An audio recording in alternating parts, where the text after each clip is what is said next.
તો મારા ગટ્ટુને જો મારા ઉપર કેટલો પ્રેમ આવે છે કે મમ્મા હું પપ્પી કરી દઉં, પછી મેં એના હાથે પપ્પી કરી દીધી ને તૈયાર થઈ ગઈ ને પછી બનાવી નાખી રસોઈ, કેમ કે હરી છે ને બહાર ગયા હતા, આવવાના હતા, મને કે રસોઈ બનાવીને રાખજે. તો નાના દીકરી બે રમતા હતા વાસણથી. જો કેવું રમે છે, ગેસનો ચૂલો ને બધું તોડી નાખ્યું અને વાટ જોતી હતી એની પાપાની. મેં કીધું શું કરે, કે પાપા આવે છે હાલીને. તો એના પાપા તો આવી ગયા હતા ને આવીને સીધા પહેલાં તો જમવા જ બેસી ગયા, કેમ કે ભૂખ લાગી હતી. અને જમીને સીધા અમે વયા ગયા બહાર, કેમ કે અમારા મોટાવાળા છે એક મિટિંગમાં જવાનું હતું. તો બાપ દીકરી જો તમે આવી જ રીતે ક્યાંક જાય ને એટલે એને ચોટીને રે, મારી પાસે ઓછી આવે, કેમ કે લાડકી રહી ને એની. મિટિંગ કરીને પાછા નીકળી ગયા, તેની ફેન મળી ગઈ અને ટાટા બાય બાય કરી દીધું. અને રસ્તામાં કે માથેથી વરસાદ આવે છે, જોતો ખરે મમ્મા.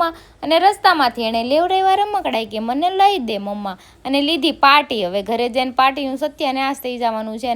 વરસાદ આવતો તો ગટ્ટુના મોઢા ઉપર હરી હાથ આડો રાખ્યો, છાંટા ન પડે ને સીધા આવી ગયા લીપમાં. તો એને થોડી પપ્પી કરી દીધી. આપને તો આવો પ્રેમ ન કરે ને, બાપ દીકરીનો પ્રેમ તો જો આમાં ડિવાઈડ થઈ ગયો. મારો પ્રેમ એ હરી એને દેવા માંડ આવે તો. અને ફોટોશૂટ કરતા હતા જો બાપ દીકરી બે. જોયું તમે, આવું કરે. આપને તો કાંઈ ન કરી દે ફોટોશૂટને. બે ગયા જમવા. હરી ભીંડાનું શાક ખાઈ લીધું, કેમ કે મને ભીંડો ભાવે ને. આ કલરિયો આવી ગયો.